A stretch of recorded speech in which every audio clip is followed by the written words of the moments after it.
Opal Beaters, it's Gina from orchidandopal.com, and today I have another round of finished pieces to share with you guys. I love doing these videos because it gives me a chance to actually come back and show you what I've done with a lot of these beads from subscription boxes and things that I've shared. And today I'll be sharing everything I made from the March 2020 bargain bead box, as well as some other additional pieces that I've been coming up with bead weaving wise. So lots of things to go through today. Before we get into it, I am excited to announce this video is sponsored by Skillshare.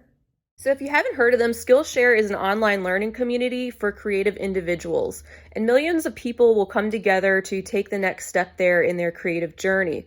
They offer thousands of inspiring classes for artistic and curious people on topics including illustration, design, photography, video, productivity, and so much more. This month, I particularly enjoyed a class called Design Thinking, How to Use Creative Problem Solving for Better Design. And in this 50-minute class, it provided me with some out-of-the-box ideas to implement a strategy called Design Thinking, which can be used to solve all types of creative problems, whether you're designing a logo, building a website, or launching a creative business. It can give you another perspective on how to approach challenges. Now more than ever, with so many people being required to remain at home, I think it's an awesome time to learn new skills, keep your mind active with practical ideas, so use this time to your advantage. Normally, a Skillshare service is a little less than $10 per month, but because they're sponsoring today's video, they're generously offering you guys the opportunity to become a member absolutely free for 2 months.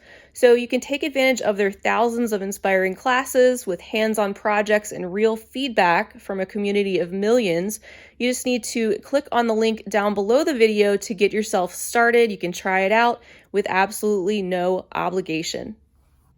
All right, guys, so you may recognize this necklace. I started doing the creating of some of these components on a video I shared a few days ago. That was actually my very first live stream. I was testing out my equipment, and a huge thank you to those of you who were able to hop on at the very last minute. It was not planned, not announced, and very much spur of the moment. So if you missed out on that one, hopefully I'll do more in the future. It worked out so well, and it was a great way for me to practice with my setup and see how a live stream would work. But anyway, I had done some wire wrapping using the lime green aluminum wire that came in a set from BB Craft. I wrapped them around these larger faceted cherry quartz beads, and then did some wire wrapping of these little green glass beads that I spaced in between. Somebody had suggested on the live, which I thought was a great idea, was to include some leaves. I think they had been talking about some other leaves, but I pulled these from my stash, and I thought the color overall, the tone worked very well with the lime green that was already going on, and I just love these stripes that are inside the glass. I also added in some of these little rose quartz rounds. I made this pendant component to be a focal of the necklace,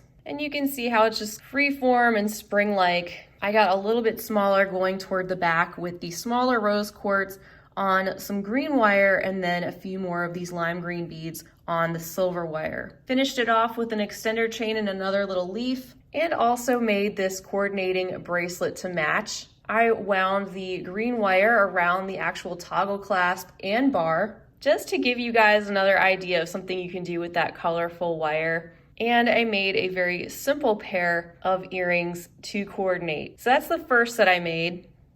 Then, as you guys know, we received this cherry quartz pendant. It had the mother of pearl flower, some rhinestone detail, quite a bit going on with it already, and it was kind of dainty. So I didn't want to do anything too chunky or heavy with it. I included it on a very basic bright silver tone chain that I had from my stash. And then this is like an optional layering necklace. Like, I thought you could wear this either on its own or combine it. They had included these shell flowers. Here's more of the rose quartz rounds.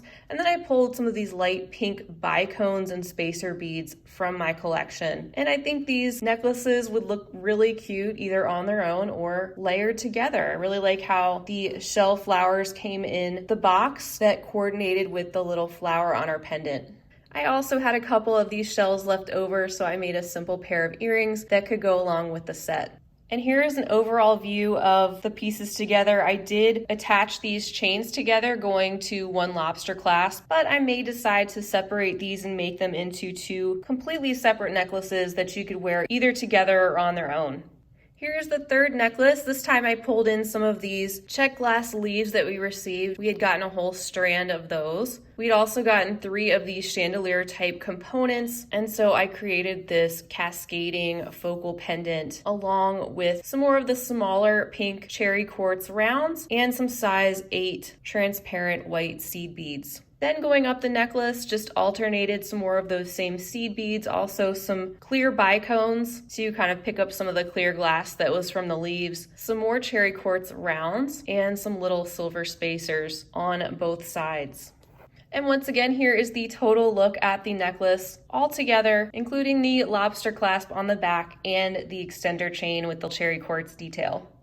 This next piece is pretty cool. It is a bracelet, as you can see, in the cluster style. I use those very light aluminum flower charms as well as more of those check leaves. I also pulled in some more of the cherry quartz rounds, the other glass rounds, some of these light pink pearls that I had from my stash, and some of those little rhinestone spacers. So a lot going on.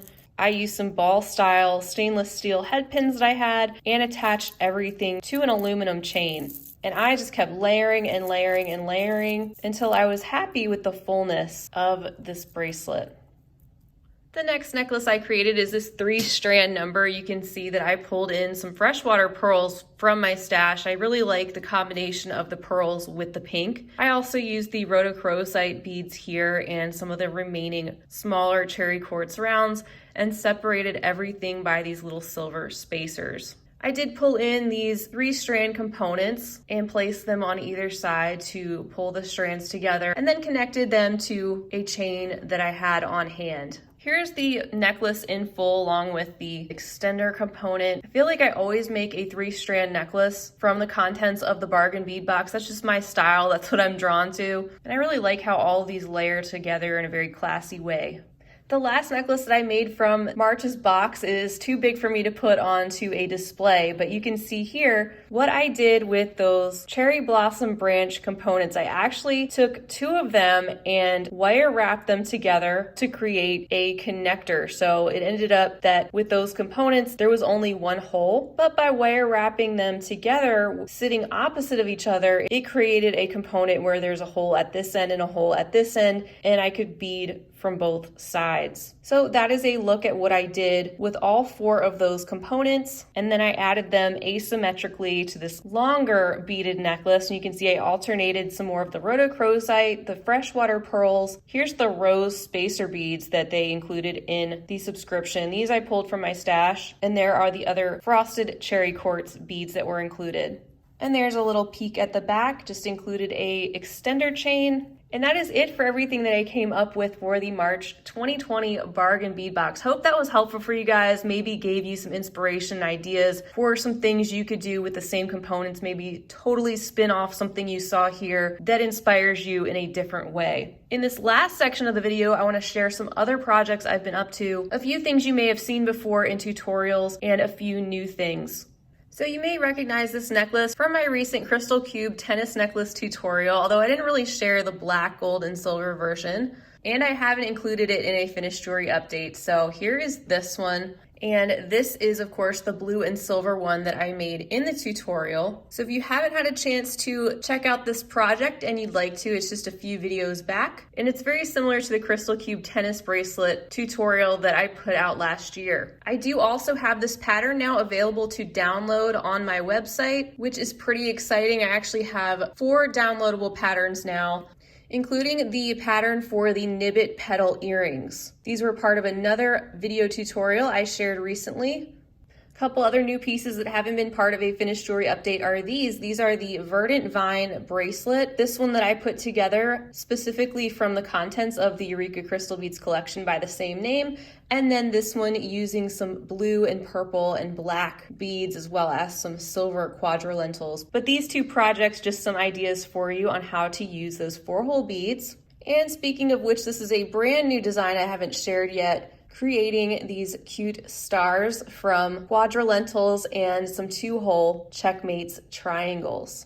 So for this, the idea is that it will be popped onto a chain, and this would be the front of the necklace. These stars could also be linked together to make an adorable bracelet, or you could make a single star on its own and attach to an ear wire for some star-shaped earrings.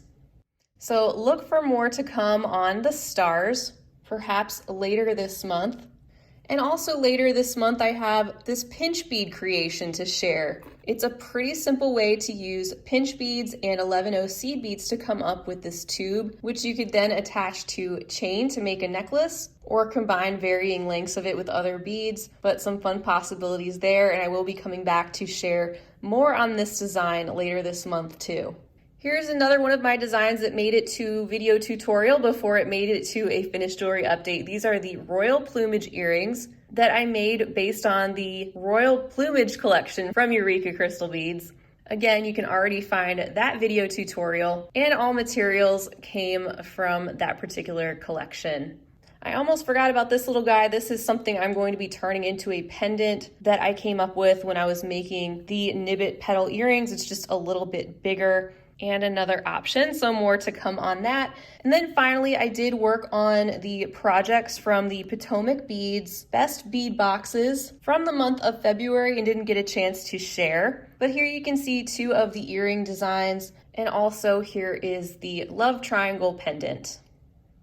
So that is everything I have to share with you guys today. I hope you enjoyed checking out my latest finished jewelry update. Hopefully it was helpful for you to get an idea to see what I've been up to, and maybe it will help to spark some creativity or some ideas. I know I always love to see what you guys have been up to, especially when we're working with some of the same materials.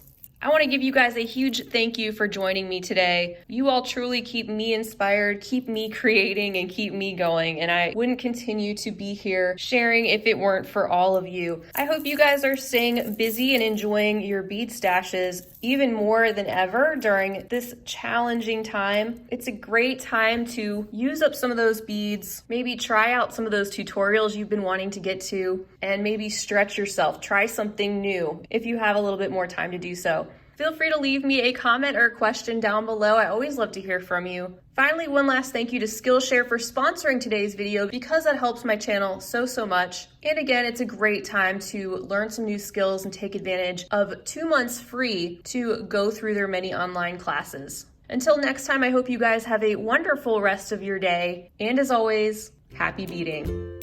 If you enjoyed this video, don't forget to give it a big thumbs up. For more content like this, don't forget to subscribe and hit the bell to be notified of my latest videos.